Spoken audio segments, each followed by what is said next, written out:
Hello and good afternoon. You are back with the crew. Thank you so much for spending some time with me. And I do have a Becky update. I'm going to do it at the end of the video, but I want to talk about this subject because it's really on my mind. A lot of people have been asking me, Alan, how come the market isn't going up? And it appears that there is some form of manipulation going on. I have no idea, but I did start looking into the futures contracts. It's odd to me, the identical amount, and they're massive contracts, are long and short Bitcoin. The identical amount. I'd say that was a hedge. I'd say they're trying to keep it right at about, I don't know, $60,000 or whatever their purpose.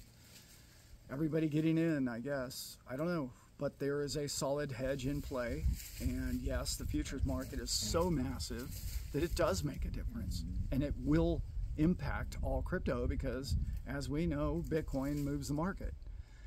Now, doesn't mean that if Ripple or XRP doesn't have some incredible news coming out that it wouldn't move it's on its own, but if you notice, those events only move the market 5-10% or something for that coin with that big day. I don't know if you've noticed that, but you think, oh, here it comes. This coin's going to go on a bull run.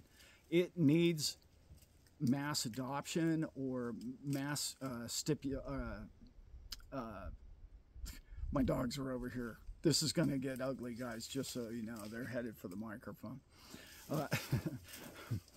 But there's a manipulation that goes on that can only be overtaken, if you will, by speculation and by people coming into the market and saying, this is the coin, I got to have that coin.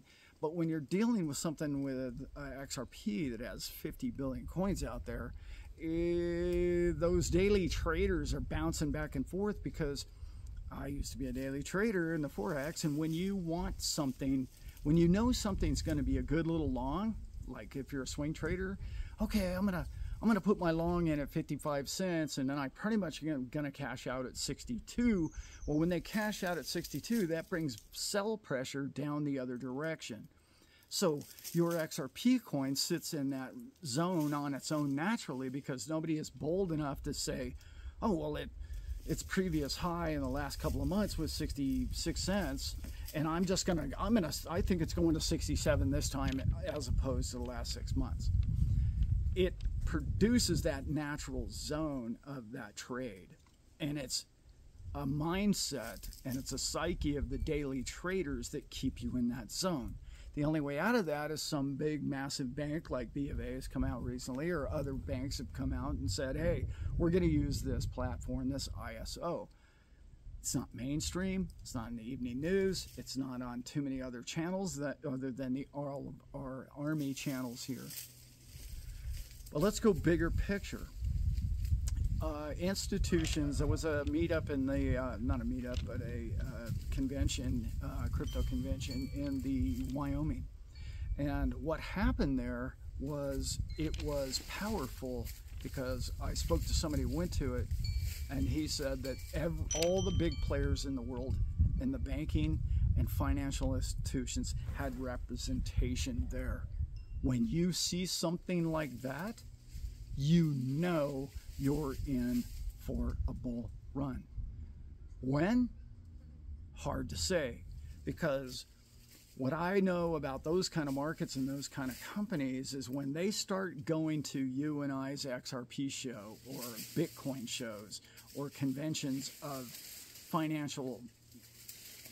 crypto financial companies, I'll call it, when they start showing up for that and making their name badge be whoever, Goldman Sachs or whoever, you know, New York Mellon Bank or whoever representation may not have been there in the room, New York Life, all of these massive big companies that are institutionalized, they don't want to put their name or their hat in the ring until they have a game plan.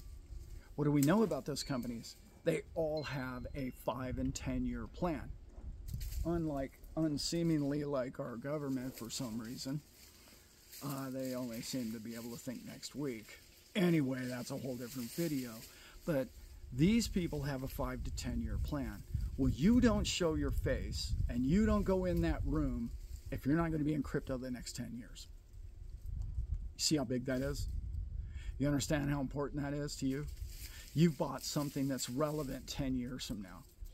So your UPS driver and all those guys that are laughing at you because you bought crypto, trust me, they don't know that. You just learned something that's very important to the future of what you hold. Does that mean the Bitcoin or the XRP bull market is next week? No, it does not mean that. However, this part of the show you're really going to enjoy because the M2 money supply has been on the incline.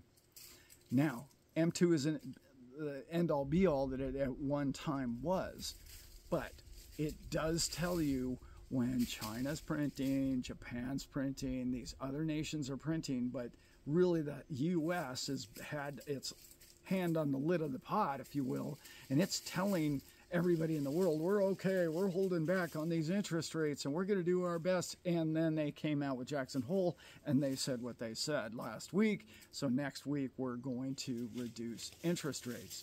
But I want to talk about money supply now, okay? They have a ton of it at the central banking system. The Fed is stacked to the gills. I mentioned this in a video a couple of weeks ago. They have nearly $1 trillion of pure liquidity, not just printing more, pure that's been extracted from the market that can be injected into the market. What does that tell you? That's a $2 trillion swing. If you've taken $1 trillion out and you're putting $1 trillion in, that's a $2 trillion swing. Do you understand how that works? So when you think about it, you're like, wow, they're about to put in. When the Fed puts something into something, it doesn't hand it to massive banking institutions. It interjects it indirectly into the economies, in particular of the U.S. What do we know on top of that? I follow the Dixie. Many of you should. The Dixie is in near free fall right now. It's fallen from 105 to 102, and it's like that thing is headed for, in my opinion, 90, minimum 90. I think it's going to hit somewhere between 85 and 95. What that means on a global liquidity basis is dollars are cheap. So we have an interest rate making dollars cheap, and the actual money is going to be cheap. So in other words, other countries are going to be able to say, hey, I need to do business in US dollars. I'm now more attracted to do more bigger business deals because I can do it for less money because it costs me less in interest and it costs me less to move the money because I can get free access. That M2 money supply with the dollar falling in value in the Forex market is going to absolutely catapult the M2 money supply. If you look around the world, this is what finally stopped the yen from imploding. The thing was headed to 200. It stopped at 160 again. Why? It did that because sorry if this mic is getting loud. It did that because they came together in the Western nations and said, look, we've got to stop the bleeding. How do we do it? US, you've got to pull out, you got to get off the gas pedal. Or the brake in this case. You've got to get back on the gas. So that's what they're doing. It's going to help out mainly their Western nations, but what it's really doing is it's freeing up capital for all the businesses in the US who want to buy Chinese goods. So it's really good for China, and trust me, they need it more than they've ever needed it. Where else is it good for? You're not buying German cars, are you? It's gonna help Europe. All of that to say, your liquidity is a three-way deal. It's not just digits coming into the market. It's not just interest rates. It's the decline of the dollar. And all three of those are the three whammy of the final part, a bullish, ridiculous bullish, okay, business cycle that is upon us. I talk about the roller coaster all the time, but the head car is headed down this, which is unemployment, right? And that's what's scaring Jay Powell. He's worried about employment. And that is a lagging indicator. In other words, it's not the leading car in a roller coaster, it's the last car. So what they're going to do is not going to fix the problem immediately. It's going to have to keep going with that leading indicator, which is what? Crypto, gold, assets, pure assets are going to be the front car of the railroad car, and the tail car is still going to be on the decline. The tail end of the car is the employment numbers are going to keep dropping. That's why when people tell you when the Fed drops interest rates, doesn't mean the recession's over. And that's what they mean by that. There's a period of time. Sometimes it's 4 months, sometimes it's 18 months. I don't think it's going to be that long because of everything I said. It's not one indicator, it's all four. You have the interest rates, you have the liquidity of the dollar, you have the decline of the dollar, and you, more importantly, in my opinion, is that 4-year business cycle. And we are now headed there. What does all that mean to you? All that means to you is they are trying to keep Bitcoin in a cycle with those massive futures, longs and shorts. This is keeping our market flat, horizontal. One day, they're going to let one side of that trade off, and in my opinion, it's going to be the short side because they're going to want liquidity to be spent, which means more money in your wallet, more money in everybody's wallet because of the $2 trillion swing I was talking about is going to end up in all the Americans' pockets, and they're going to buy Chinese goods and Japanese goods, and it's going to change the entire face of the economic planet. I know there's a bunch of people calling for a crash. Could there be a crash before then? Yes, there could. Could there be a massive black swan event? Yes. I don't have that crystal ball. Now, I've got to get moving on this video. I promised everybody an update. I want to thank everybody from the bottom of my heart and soul. What you did for a lady who was more down and out than anybody I know is unbelievable. I'm giving this update. We're at just over 17,000. Her goal is 24,900 and something. Okay, 25 grand. When her account reaches that number, you will not be able to donate anymore. It will be shut off, and that's when victory has come. Okay. I'm not asking those of you who have donated to donate again. I'm not asking you that in this video. What I'm trying to say is, if you haven't, and if you still would like to, those will be open. But if it won't go through, it's because we've fulfilled the number that we're trying to get to. Also, I understand the skeptics out there. I get it. I understand it. It's hard not to be a skeptic in the world in which we live. But I need you to understand, I have big-time professionals who help people recover these things. And if her wallet hadn't shown it being deleted of this and traced to these locations to where these other millions of coins went, she would have to be the mastermind of all those millions of coins. Trust me, she got scammed. And no, I saw somebody put this in the post, and please, if you don't know something for a fact, don't put it in there, because people pick it up and then they run with it, and then they say Allan's a big scam artist and all the rest of it, and that's the last thing I am. I can't prove that to you, but that's the God's honest truth. I'm not trying to scam anybody here, please. I will never do this again. I don't care how hard luck situation somebody comes to me again in the future. I told everybody it'd be a one-time off. I can't.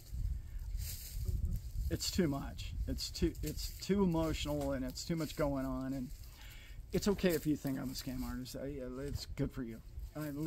Just keep typing, you know. But I do want you to think about this. Think about this. If you had a platform like this one, with the community in which we have, and somebody came to you, would you just absolutely deny all of them?